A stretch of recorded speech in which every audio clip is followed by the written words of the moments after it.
Welcome to this celebration of Jewish American Heritage Month. The American Jewish Committee is very proud to partner with the DC Public Library in commemorating this important occasion. And it's especially meaningful taking place in the Martin Luther King Memorial Library. In a speech he gave 67 years ago tomorrow, King recalled, quote, "The bigotry and disgust the first Jewish refugees fleeing the Portuguese Inquisition faced from the governor of what is now New York when they arrived in the US 371 years ago, and likened it to the similar reception, bigotry and disgust, that 9 Black school children received from the governor of Arkansas when they simply wanted to attend school. And how, in King's words, both will resist and win against all odds, and thereby enlarge the democratic vistas of our nation. Today, we will celebrate some of these accomplishments.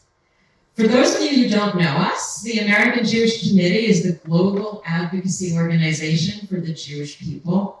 We work to ensure a thriving and safe Jewish community here and around the world, stand up for Israel's place among the nations, and support democracy and human rights.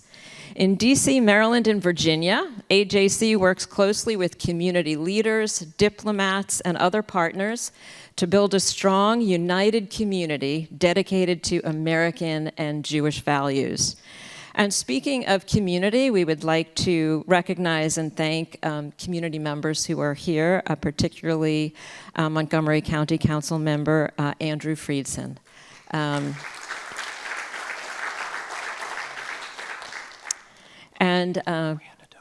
Brianne Nadeau, DC Council member. There she is.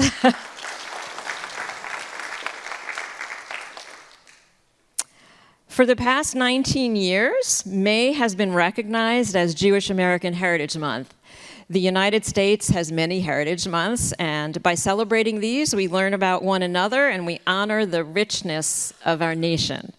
Despite the bigotry and disgust they encountered in 1654, Jewish Americans have served in government and the military. They have won Nobel Prizes, headed universities and corporations, advanced medicine, created works of art, written great American novels, and served on the Supreme Court. And while those are the more famous among us, others have taught in our schools, led and volunteered at nonprofits, and worked on a smaller scale to make our communities great places to live. I'd like to thank my co-chair, Arlen Riskind, and the rest of the committee and AJC staff who worked so hard to make this evening possible. In addition to this evening's event, AJC has been working with libraries in the DMV, an effort led by Laura Mazerovsky to encourage them to have book displays and Jewish American Heritage Month events. And this year, likely between 40 and 50 libraries will be participating in our program. Please join me in welcoming David Quick, Adult Services Coordinator of the DC Library, to say a few words.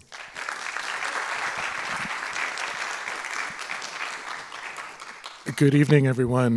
Like Sue said, I'm David Quick, the Adult Services Coordinator here at the DC Public Library, and I'm really happy to welcome you to this special building that we're so proud of for an event celebrating Jewish American Heritage Month. I won't say much other than I was really, really glad when the planning committee brought this event to us because it celebrates a book, and this is a great way for the library to acknowledge the month and the heritage together. We've had people in the book here, Michael Twitty, Judith Heumann, have come to library events, so I'm so glad to feature Liz's book here that acknowledges people like that. With that, I would also want to say thank you to our partner, Politics and Prose, who are selling books tonight. Please stop by and say hello. Independent bookstores are a vital part of the literary community here in DC, and we ask you to support both libraries and bookstores every day. With that, I'm going to hand it off to Arlen Riskin, who's going to get us going tonight. Thanks, everybody.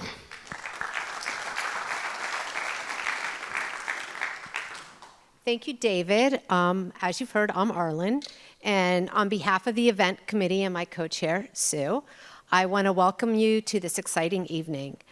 We've been planning this program for several months, and I was just talking to Sue. I think actually our first visit to the library was before Christmas because it was cold outside and a little snowy. And we're thrilled that you're here with us tonight. At a moment when Jewish Americans are particularly vulnerable amidst a dramatic rise in global anti-Semitism, we cannot think of a more important time to elevate and celebrate the contributions of Jews to our country. As Sue mentioned, Jewish American Heritage Month reminds all Americans that Jews are now and have always been an important and vital part of the fabric of American society. And that demonstrated fact is central to why we are honored by tonight's partnership with the DC Public Library. We're co-hosting tonight's event at the library because we want to share with the broader community more about who Jews are, what we believe, and how we live in America today. While we can look back, we are also deeply committed to shaping a new future as a thriving part of our American tapestry. I'd like now to introduce this evening's moderator, Liz Kleinrock. Liz grew up in DC and currently lives and works here as an anti-bias, anti-racist educator. She is the inspirational author of What Jewish Looks Like, an amazing book that helps teach our children, and adults too, about the diversity of the Jewish community. I was very inspired by this book, and I'm so glad that we can share it with you. So without further delay, please welcome Liz and our panelists. Thank you. Hi, y'all. Happy Tuesday. It's Tuesday, right? Okay, because when I woke up this morning, I thought it was Thursday, and that was extremely disappointing. So thank you, everybody. You braved DC traffic in the rain to be here. Not only that, but downtown DC traffic in the rain, so y'all should be very proud of yourselves. But thank you, truly, for being here. Thank you to the AJC, the Planning Committee.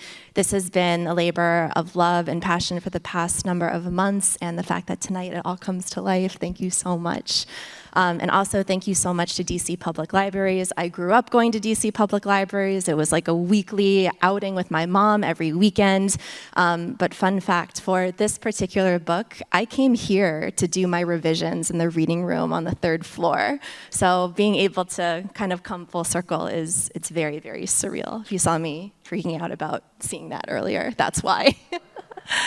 But this evening, I am so incredibly excited to be in conversation with 3 such incredible, amazing, inspirational Jewish humans.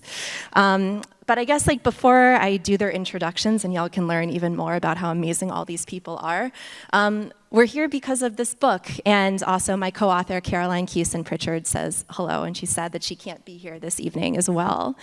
But this book, What Jewish Looks Like, came about because, shocking at this point, I am Jewish. I know, it's surprising to some people. But growing up, and even till very recently, I would always hear comments like, "You don't look Jewish." And when you're a kid, you don't really know what to say to that besides well, I am. And I don't really know what to tell you besides that. But I realized throughout growing up that even though I grew up in a Jewish family, I'm a Korean Jewish transracial adoptee, I went to Hebrew school every week, I knew so many Jewish people, that my own understanding of what it meant to be Jewish, about our history, about our culture, about our similarities and differences, had truly been presented through such a narrow lens. And for those outside of the Jewish community, when I do this work, like workshops, even earlier today, I was doing a workshop on Jewish identity for a law firm located in Chicago online.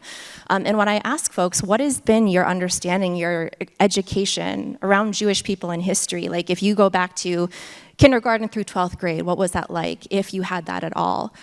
I would say 80 to 90% of people usually begin and end with the Holocaust.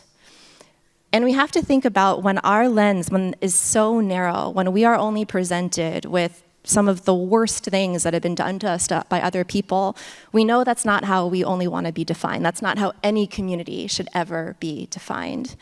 And so Caroline and I really wanted to reclaim this idea of who Jewish people are, to help people, both Jewish and non-Jewish, engage in this process of both learning and unlearning, to be able to widen our lens and to be able to really embrace and celebrate the diversity of who we are. And so tonight I am really honored to be in conversation with three incredible individuals. First, we have Ari Ne'eman, who is an assistant professor of health policy and management at the Harvard School of Public Health. And prior to entering academia, he worked as a disability rights activist for 15 years. We also have Joshua Maxey, who is the executive director of Bet Mishpacha, DC's LGBTQ+ synagogue, and his passion is building places of belonging for Jews of color and queer Jews in community. And last but certainly not least, we have Ruth Behar, who is a Cuban-born writer and anthropologist, named a great immigrant by the Carnegie Corporation and the first Latina to receive a MacArthur Genius Grant. She is the author, yeah, absolutely. She is the author of acclaimed works like The Vulnerable Observer and An Island Called Home, as well as award-winning books for young readers, including Lucky Broken Girl and Letters from Cuba. Ruth is the James W. Fernandez Distinguished Professor of Anthropology at the University of Michigan and a member of the American Academy of Arts and Sciences. And you can also buy her books later. Thank you, Politics and Prose. But to really open up this conversation around this theme this evening of being able to wrap our heads around who Jewish people are and what Jewish identity means to you, I was wondering, and maybe Josh, you can kick us off, if you wouldn't mind sharing like a small moment or story that strongly shaped your Jewish identity. Well, thank you. And it's so good to see you all. So many stories, so it's kind of hard to pick one. But I guess I'll share, for the purpose of this conversation, is my Jewish journey. So I converted to Judaism in my adult life. And I was coming from a religious background that was very conservative and did not allow, its followers to question, right? And really to celebrate joy and to celebrate who we are as individuals. And that's how I came to find Judaism, is because I was in New York City one day, walking around the Upper East Side, and I saw this beautiful building that I'd never seen before. Walked in, and it happened to be a synagogue. And at that moment in my life, I, had pulled away from religion and pulled away from any sort of spirituality. But what struck me in that moment is the wonderful docent who was there, who invited me in, right, and said that I had a place here, even though I wasn't Jewish at that time. She really opened up this whole new way of thinking to me, that as a proud gay black man, that I have a place here in this world, and I have a mission in this world, and that religion doesn't have to be opposed to that. And so that's a little story that I will share. Can I ask, what building was it? It was Temple Emmanuel on the Upper East Side. It's a beautiful building, that's why I ask. It's kind of like, which beautiful building did you walk into? Ari, would you mind sharing as well? Sure. So the story that comes to mind is actually the first time I met one of the people who is in this amazing book of yours, Judy Heumann, who's widely recognized as the mother of the disability rights movement. And I first met Judy when I was 20 years old, and I had come to Washington, on behalf of a new advocacy organization that I and some friends of mine had started called the Autistic Self-Advocacy Network, a group run by and for autistic adults. I ran it for about 10 years, and Judy always made it a point to kind of connect with the different strains of the disability movement and to try and braid us together like a challah, and really kind of integrate us into a larger whole. I had known a little bit about Judy's history. For those of you who don't know, Judy is one of the key people responsible for modern disability rights law. She, in 1977, had led the Section 504 sit-ins, which demanded of the Carter administration to issue regulations under Section 504 of the Rehab Act, the country's first non-discrimination statute for people with disabilities. You know, she led over 100 disabled protesters in a month-long sit-in in the San Francisco HEW building. You know, which led to the Carter administration issuing the regulations. So I had some sense of that.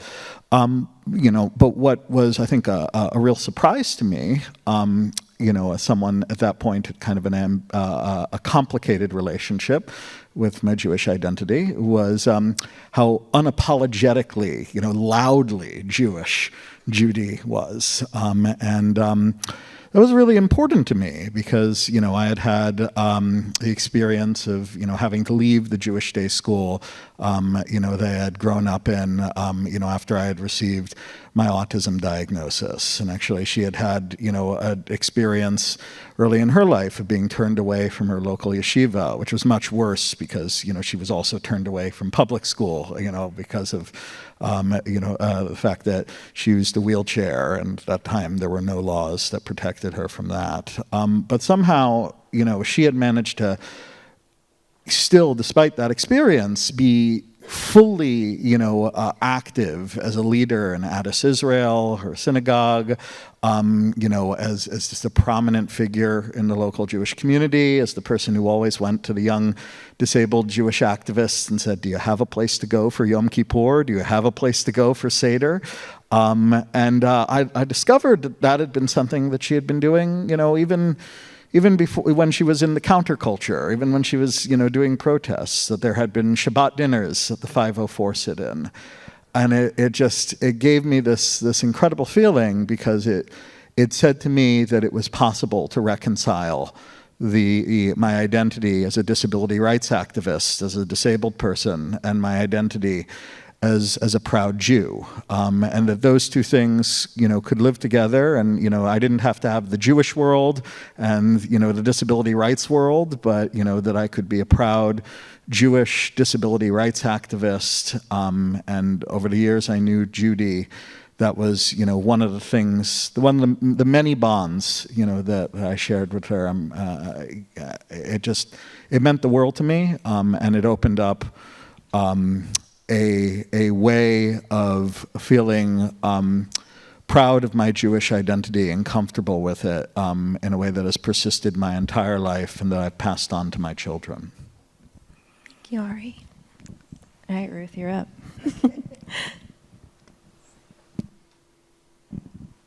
Working? Yeah, okay.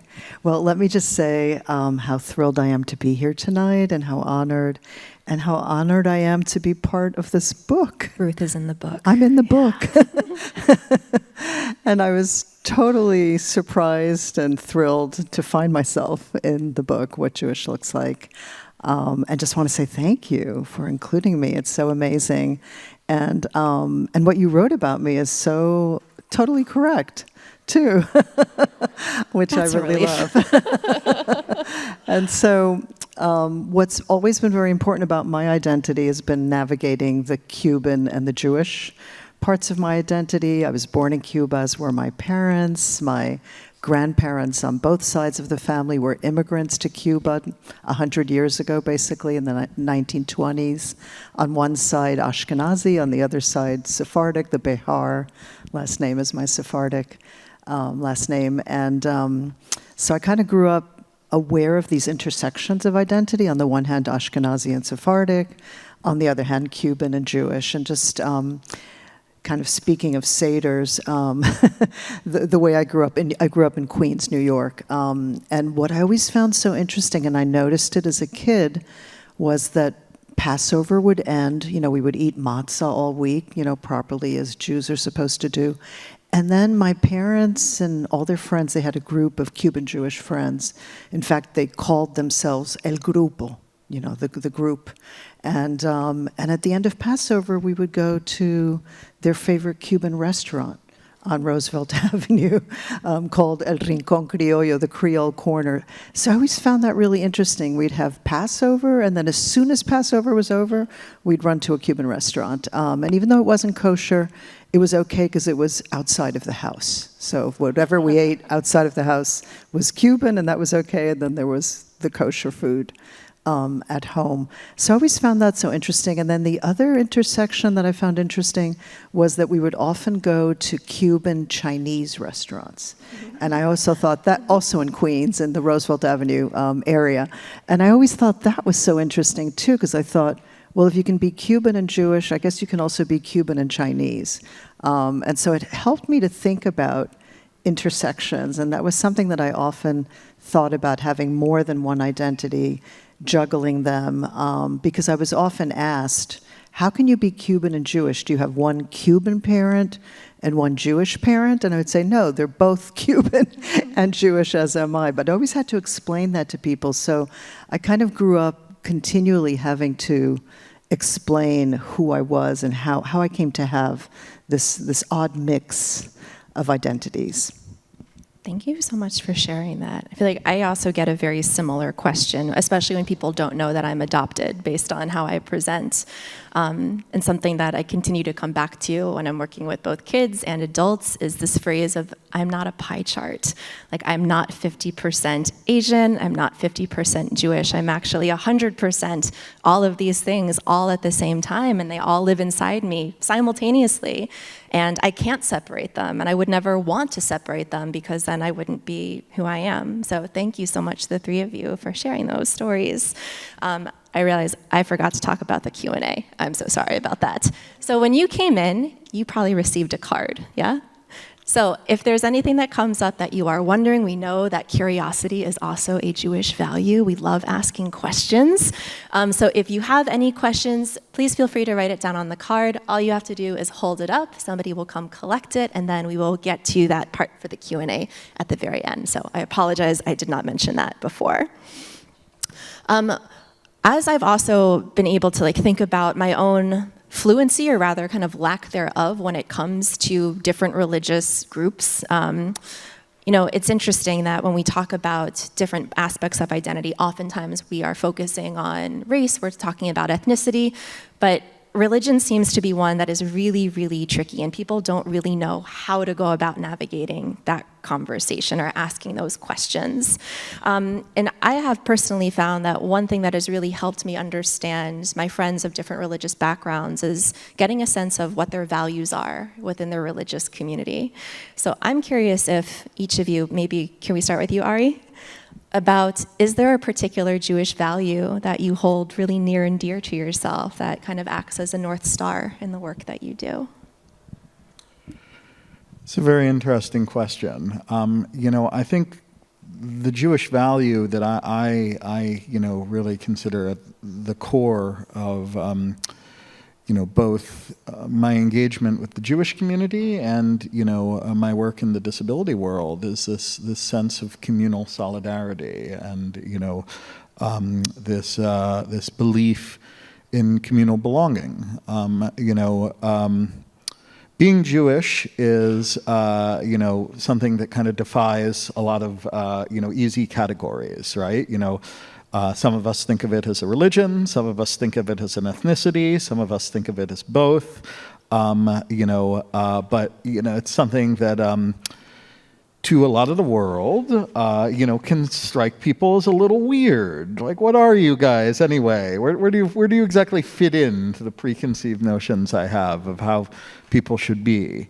And because of that weirdness, I think it's really important for us to find ways to stick together, and for American Jews, but also Jews globally, all over the world, America, Israel, everywhere else, to feel this sense of connection. I think being Jewish is really what taught me the value of that sense of connection. And in some ways, when I feel this very strong connection to other disabled people, Jewish and non-Jewish, I feel like at some level I'm mirroring, this value I learned, as a Jew of feeling this bond of loyalty to people I've never met, and who are very diverse and different, and disability community is very diverse in the same way that the Jewish community is very diverse. There are people whose disability experiences are vastly different from my own, just like there are Jews whose Jewish experiences are vastly different from my own. But I feel there is a common thread that bonds us together, and that lesson of solidarity is something I take with me into everything I do. Thank you, Josh. Yeah, absolutely. And to kind of build off of what Ari just said, in community, I think a value that, I try to remember each and every day, especially in my work, at an LGBTQ synagogue, and then also my work with Jews of color within the DC community, is the Hebrew is B'Tselem Elohim. So we are created in the image of God, in the image of the divine. And how basic is that, right? As something that we hold as Jews, is that each of us have this divine spark, and that should be celebrated. That should be uplifted. And so in all the various boards that I serve on here in DC, and certainly, at my own synagogue, that's something that I try to bring out into the community. Like Ari just said, is we are such a strong, connected community. Certainly after the events of October 7th, I think we've seen that across world Jewry.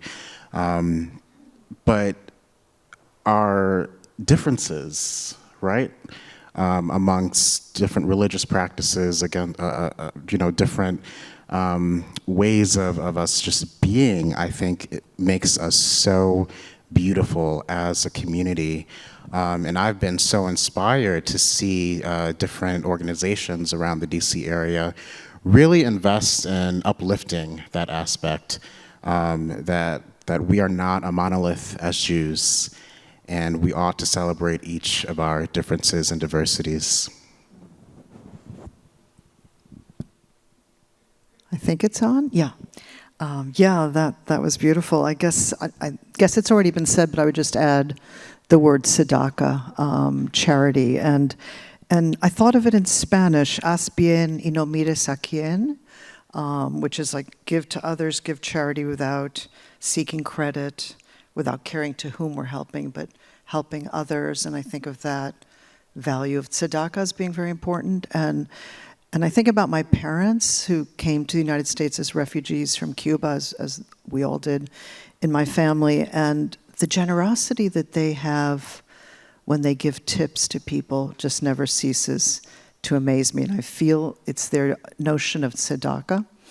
And I'll never forget years ago when our son was a little boy, and my parents came to visit from New York to Ann Arbor, Michigan.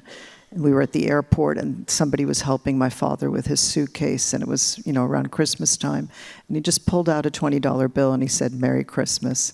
And I thought, that was amazing. And that was like everyday tzedakah, everyday charity, giving to others, and not looking to whom. Definitely connection and solidarity among Jews, but also giving to others, regardless of who they may be. It's so funny because that was actually my first Jewish value that I remember learning about from my family. I remember my parents having, delivering lessons to me about different types of mitzvot, about the different kind of levels of tzedakah, and that the highest level of giving that one can really, I suppose, strive for, which sounds contradictory in how I'm going to explain it, but it's the act where you don't expect or even want, or you're not even thinking about recognition. Are you going to do the right thing even when no one is looking? Actually, especially when no one is looking. And as I've become a classroom teacher also, that is one of the core values that I try to instill in my students. I know that you can do the right thing if I'm in the room, if you know an adult is watching you, but I'm most curious about the choices that you make when you think nobody is looking. So thank you so much, and thank you so much, all of you, for sharing that.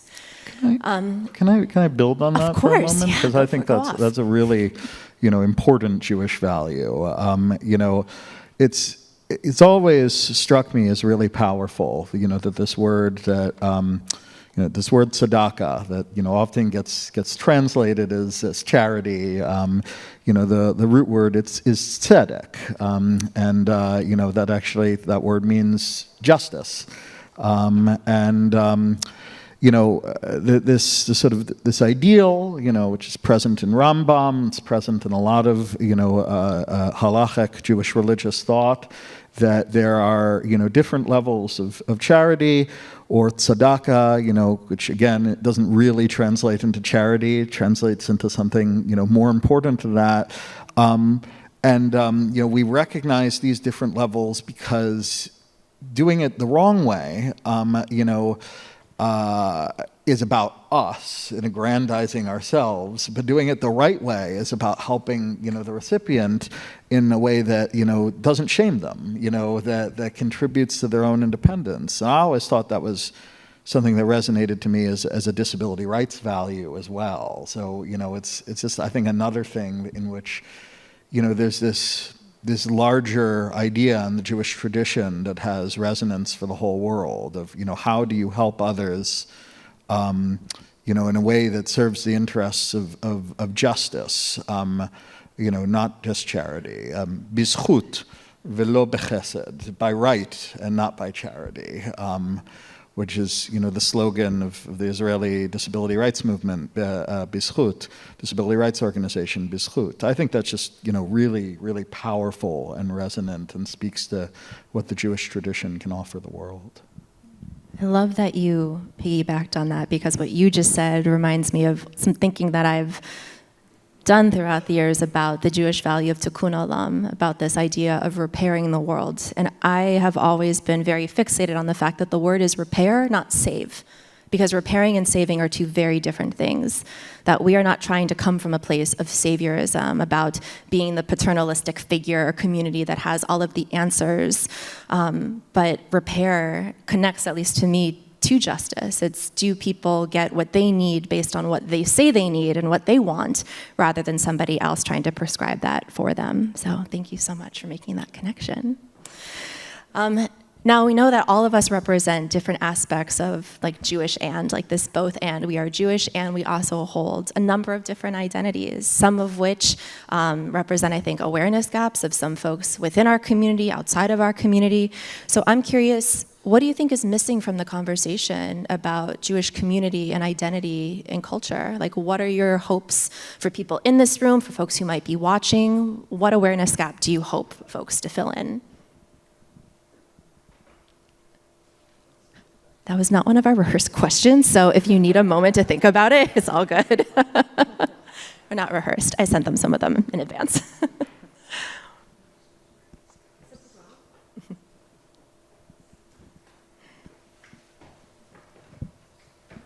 Josh, you look like you have a thought baking. The thought is still formulating in my head, but let me take a stab at it. So,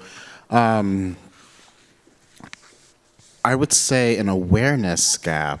I think it just goes back to, what I was saying previously, is that we're not a monolith. And I think that's so important for folks who are not a part of the Jewish community to understand.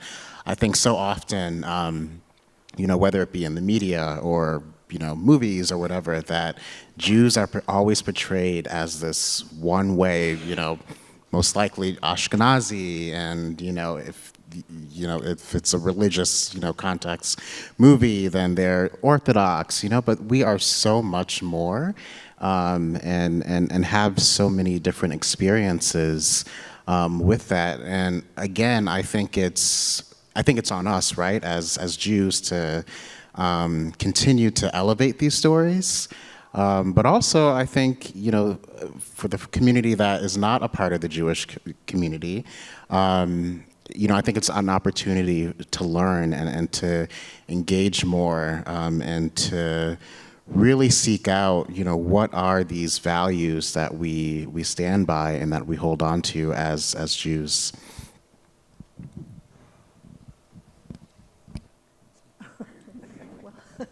Well, one thing I'd like to add is I think language is important, and what Jewish looks like is important, but also what Jewish sounds like is important. And here, I think of my parents. I lost my accent, so I have an American accent, but my parents still speak English with a Cuban accent because they didn't go to school the way I did. They were busy working. And so they are continually asked to this day, after 60 years in the United States, they just say 2 words and people go, "Where are you from?" So their foreignness is always marked because of their accent. But beyond that, I think language is something to really think about. And I think as Jewish Americans, we typically think of ourselves as English speakers.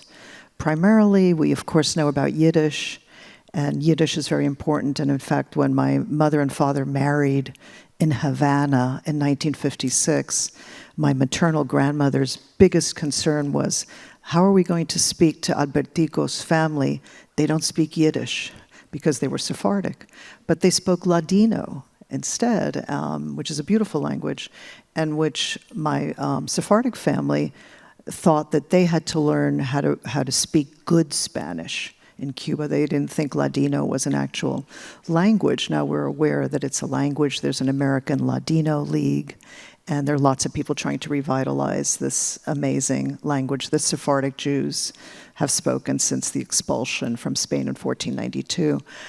So I think more awareness of these Jewish languages, on the one hand, Yiddish and Ladino, but also an awareness that Jews speak many languages, because as a diasporic people, we've lived in many parts of the world. And when I think of my Jewishness, it always starts with the Spanish language, because that was the language I grew up hearing. That was my first language. That's the language that was spoken at home. And it's the language I still speak to my 89-year-old and 91-year-old parents.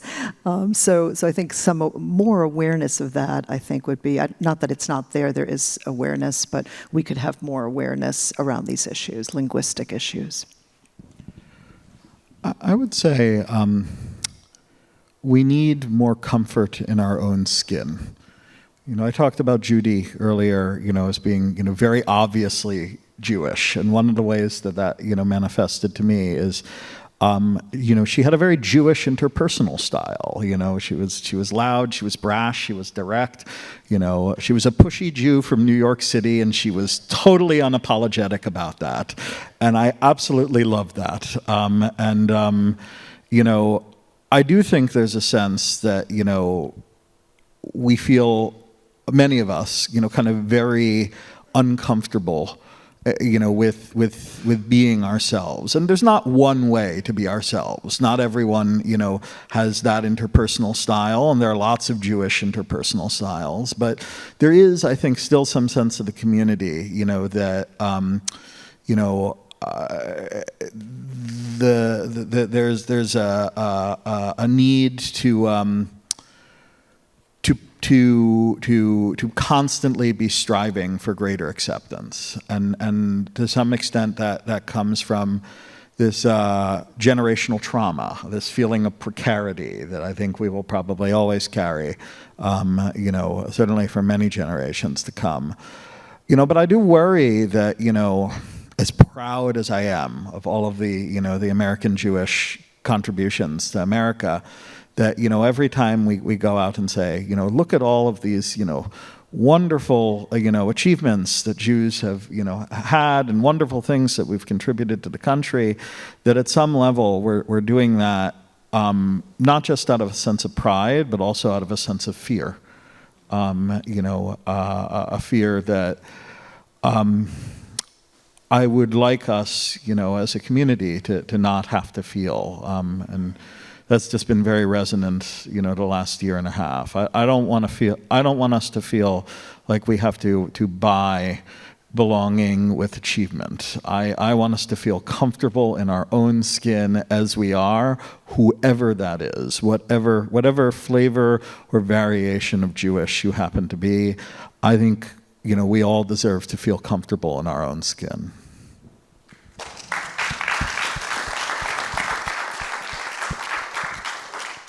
I feel like I want to have like an hour-long conversation with each of you about each separate thing that the three of you said. So, sorry, my brain is just going in a million different directions right now, but thank all of you so much for sharing those thoughts and those observations. I really appreciate it. I guess something, Ari, that you just mentioned makes me think about, you know, as we look to the future, what do you think, what does the future of Jewish identity, of being an American Jew, look like to you? If you would try to think about, I don't know, a generation in the future, what comes up?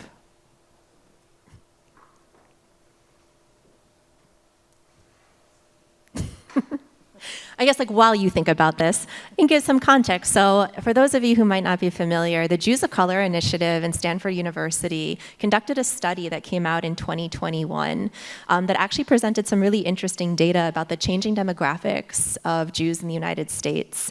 I think they said between 13 to 15% of Jewish people also identify as Jews of color, and that number is just growing. And around, I think, 15 to 17% of Jewish people also live in a multiracial household here in the United States. We're only going to see those numbers really going up. And so, like, when I think about the future of what it means to be Jewish, I would hope, and I have also begun to see that, for example, when I go into synagogue spaces, like I got to go to the bar mitzvah of a former student, the kids that I see there, at least like on surface level, when it comes to race and ethnicity, look vastly different than the kids who were attending bar and bat mitzvahs when I was growing up. And so the fact that kids are able to be in Jewish spaces without really being singled out as the only one, very much like I was growing up, brings me a lot of joy, brings me a lot of hope. So what about all of you? Ruth, do you want to start?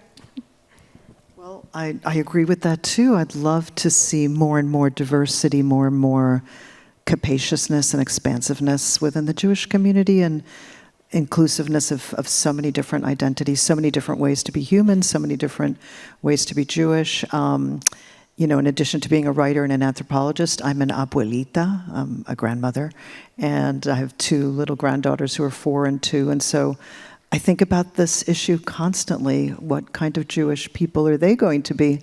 And I try to pass on everything that I can of my heritage to them. And it's beautiful to see how receptive kids are to learning about ancestors and all the different things that happened before they were born, before they came to the planet Earth. And so I think there's a lot of receptiveness in young people. I also teach university students, and I feel like there's a lot of openness and receptiveness and tolerance among many of the young people that I work with. So that's what I hope for, is greater and greater tolerance and capaciousness of our community to be accepting of others, and for others to be accepting of our community as well. Yeah, I would say on one hand, Liz, like you just stated, we know, right, what the Jewish community potentially will look like. It's growing more and more diverse each and every day, and in each generation. And so I would say that my hope for organizations now is to plan for that future, and to plan for how we talk about what it means or what it looks like to be Jewish in our community. And in the future, I hope that we become a community or a society where anyone who, no matter what level of observance they have, and if they're black, if they're white, or what have you, when they walk into these spaces and these Jewish spaces, that they really do belong, and that it's not just a place of, well, I am welcoming you into our community, but I can see your photo up on, the board of directors wall, or I can see your particular tradition represented in the style of worship that we do at our Shabbat services. And so I hope that this diversity truly becomes the fabric of who we are.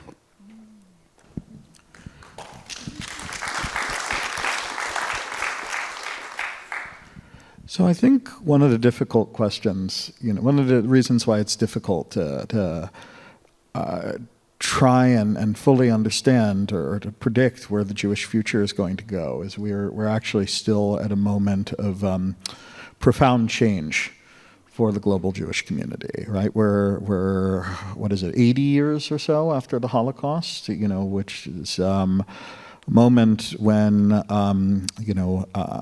if you take the Holocaust and the expulsion of Middle Eastern Jews from North Africa and the Middle East, areas where they'd lived for centuries. Collectively, you had in a very short period of time, the absolute upending of ways of Jewish life that had existed for, in some cases, millennia. Right. The closest historical analogy we can think of is the 2,000 years ago, right after the Bar Kokhba revolt, when the temple was destroyed and the nature of Jewish life had to fundamentally change. I don't think 80 years after the destruction of the temple, people had a clear idea about what the future of Jewish life would look like. And I think one of the big challenges that we're dealing with here is who we and our families were in the past still matters, right? We haven't, abandoned, nor should we abandon, these ancestral identities around, being Ashkenazi or Sephardi or Mizrahi or, any number of other, ways that, being Jewish, has existed in the past. And the material, geographic, spiritual circumstances of Jewish life are fundamentally different now. And so the question I think, I really think is really important is, what does Minhag America look like? What does Minhag Israel look like? How do we integrate these aspects of our past and do them honor and, not, tell anyone you have to let go of what your ancestors were doing for, hundreds or thousands of years? And, recognize that we are still, in the historical sense, in the immediate aftermath of, epochal cataclysm, and we haven't yet reached a stable equilibrium such that, we know what Jewish life will be looking like for the millennia to come. All right, so this last plug for if you have a question, you should write it on the card and hold it up. So we have come to the last question that I have for y'all before we get into audience questions. And something that Ruth said earlier, this idea of ancestry, leads me to my last question for all of you. We are here because of our ancestors. All of us will also one day be ancestors. And all three of you are also incredibly accomplished individuals. So what kind of Jewish ancestor do you want to be? What do you hope your legacy is?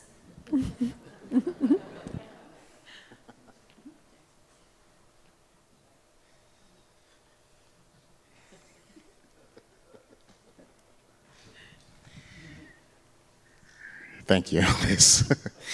That is a really good question. I would say, I would hope that, my future family would see me as someone who really helped to build our community and then continue on that legacy. Not just my family, but everyone. I think something that really, when I was in my conversion process that drew me to Judaism is that we are creating Judaism every day. And it's not just, top down from the rabbis and whomever, but it really is our community, all of us, lay people or whoever, that is helping to build that. And so that is the legacy that I would hope to leave. And if you see something within the community that you would like to change or uplift, then you have the power to do it. Just use your voice. So I'm at some level very cognizant of the fact that, the things that I will probably be most remembered for, insofar as you can, talk about what you're going to be remembered for, at the age of 37, are predominantly, in the secular world, in, the context of disability rights. And I'm very proud of them. I'm very proud of the disability rights work that I've done. I'm proud of the disability rights work I continue to do. But I think the thing that's really important to me when I think about, being remembered is I don't want anybody to ever be able to separate the disability rights part of me from the Jewish part of me. I don't want anyone to be able to say, oh, incidentally, he was a Jew. Because, it's all connected. And I think it's really important to me, as a Jew, frankly, also as the child of Israelis, to say, you don't get one part of me, without the other part of me. You don't get to, chop me up into little pieces and say, this is the part, that we want to celebrate and remember. You have to take me as I am, and that's how I want to be remembered. And I think that's, one of the best things that we can do for our community as we go out there in the world, and do whatever it is we're going to do, which is simply, to make it absolutely clear, that we are, not separable. The Jewish part of ourselves is not severable from the other parts of ourselves. Yeah, I like this idea, Josh, of creating Judaism every day. I thought that was really beautiful. Well, one thing is, I don't want to be a scary ancestor. I want to be like an ancestor with, a sweet spirit for future descendants. So one thing I do that may not seem very Jewish, but I have an altar at home next to my desk where I write. So it's not an altar in a non-Jewish sense, but it's an altar with images of my grandparents and other ancestors that I was very fortunate to know, and they did give me a lot of resilience and faith. And sometimes when I'm starting a new writing project, I'll light a candle for one of my grandparents and think of them. So I have that. I'm always kind of thinking of those who came before me and aware that I'm going to be an ancestor myself one day. And I think what I feel is very, very important, and I wrote this at the end of my new book, Across So Many Seas, which is 4 generations of Sephardic girls. And the last character, Paloma, is thinking about these issues, and she looks up at the sky and wonders if her ancestors looked at the same stars that she looked at, and then she says that what she hopes for is a place where she can feel welcome and where she can welcome others. And I think that's the legacy I would love to leave. Thank you so much. All right, so we get to transition to audience Q&A, I believe. Cards? No? They are coming. Okay. I see cards coming, yes? Cool. It's a great system.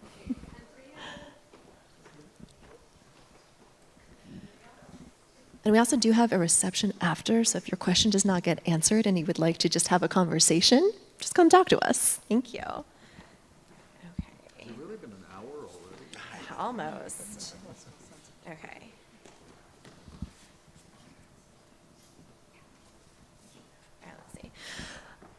All right, so this person wrote, all 4 of you are doing important work in your non-Jewish community. Thank you so much. Since October 7th, have you experienced pushback because of your Jewish identity? And if so, how did you deal with it?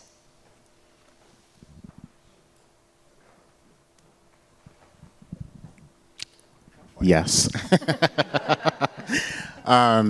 Yes, I think, especially in the immediate aftermath of October 7th, when there was so much unknown and everything was heightened, for a while I received some pushback from, personal friends of mine who are also a part of the LGBTQ community, wanting to know immediately what my stance was on Israel and expecting me to have, a very succinct answer in this very complicated history.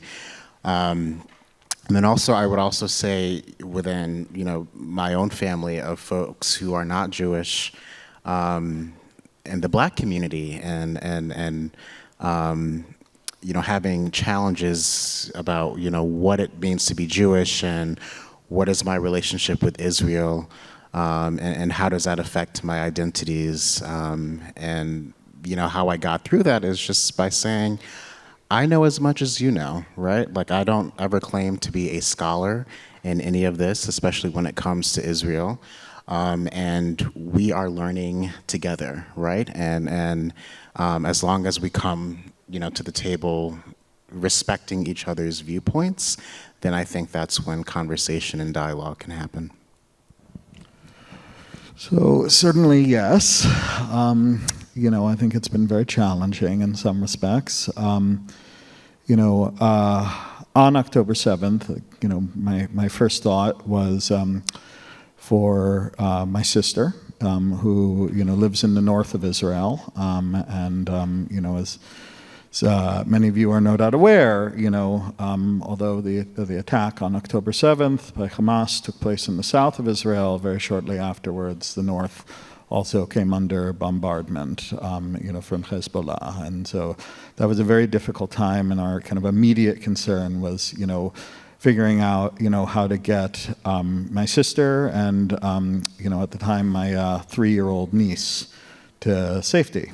And it was, so we were working on that, and at the same time, I was seeing people, that I had known for many years, some of whom I had worked with, quite closely, valorize the attack, and there was this very, I think, painful realization that if my sister had been one of the dead, if my niece had been one of the dead, that there were people that I knew personally and professionally who would have been okay with that. Maybe they would have, felt sad for me personally, but they would not have seen it as an unacceptable act.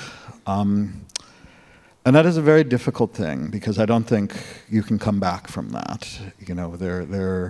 There is no way to rebuild the sense of community, after that realization. But I think, for me, and this is, I think, a process that a lot of Jews are going through all over the world, it really reinforced to me the importance of finding communities of people, where, again, I could, live my values as a disability rights activist and live my values as a Jew who cares about my Israeli family. And I've had occasion to do that, and I think that universe is actually much larger than it seemed in the immediate aftermath of October 7th. And that's been really hardening to me, actually, in some respects.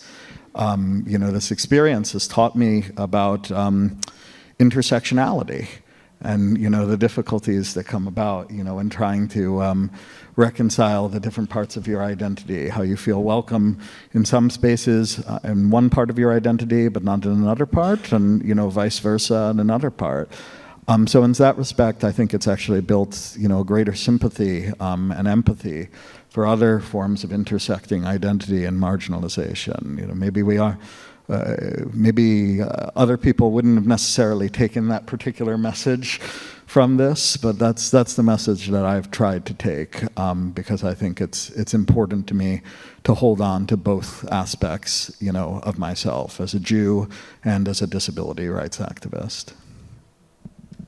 Yeah, I would just add that one thing that I found that surprised me was that the classroom, this is at the University of Michigan, was a space actually of peace and understanding. And I've had students who are Palestinian, who are Muslim, of Syrian and Iraqi background, and they've all been in my classrooms and have been we've all talked together about any number of things anthropology related.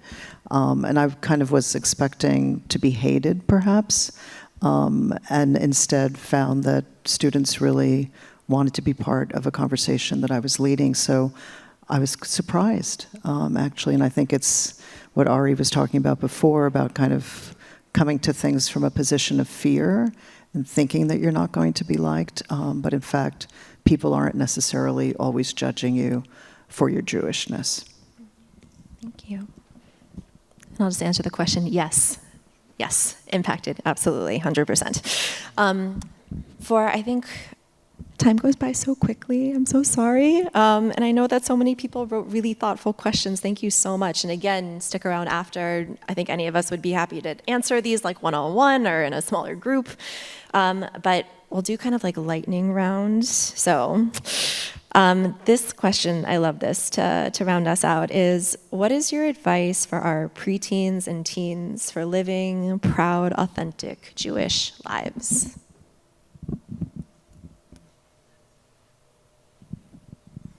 I would just say don't be afraid to be who you are and know that you have a strong community behind you to back you up.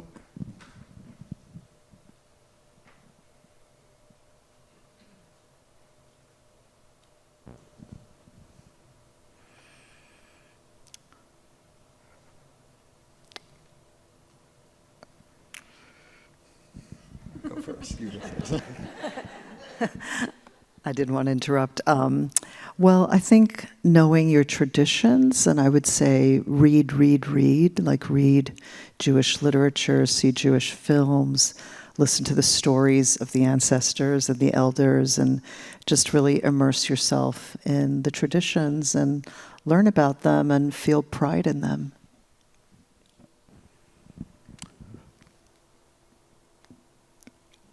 I mean, I think, you know, the thing that I have found really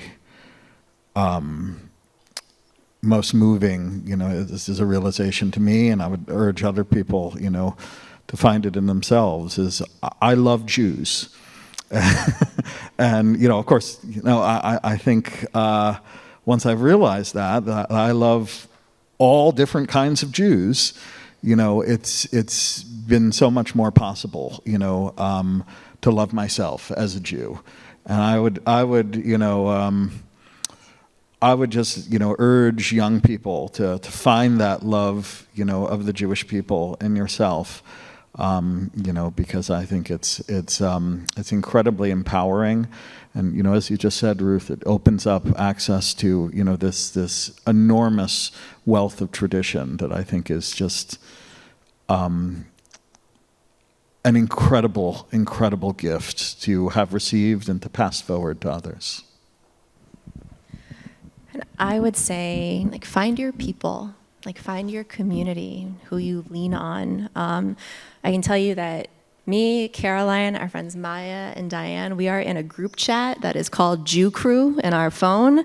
No joke, but they are the people who we will text a photo when you find that tote bag that says like stuff for schlepping. And they're like, oh, this is so funny. They'll get it. So I know that they're going to understand that.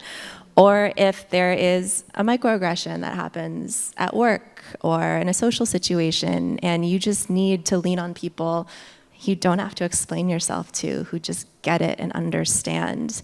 I would say that throughout my childhood and now in adulthood, that has been like the number one thing that sustains me, is having people I don't have to explain myself to, people who see me and accept me and love me unapologetically for who I am.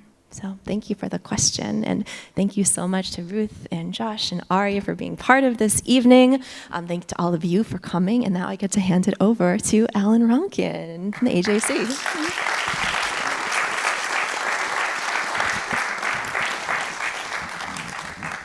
Wow. Give them another hand, please. This was...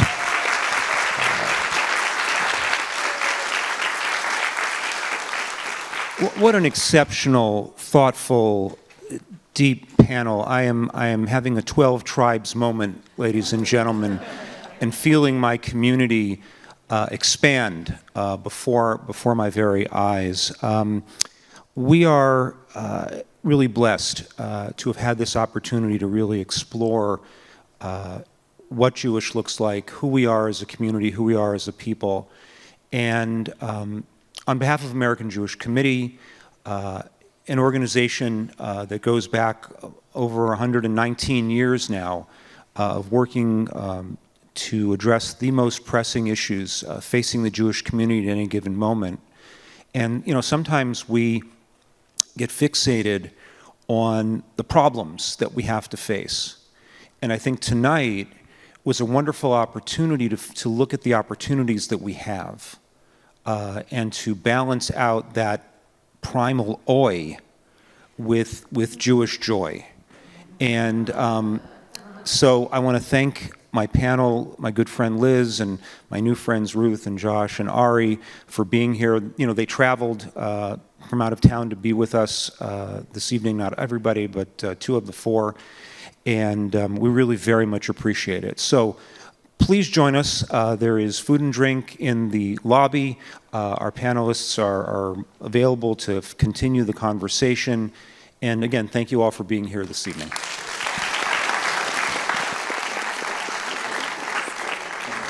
Oh, Sue tells me, and I do want to recognize Delegate Jared Solomon, who joined us this evening as well. Delegate, thank you so much for being here.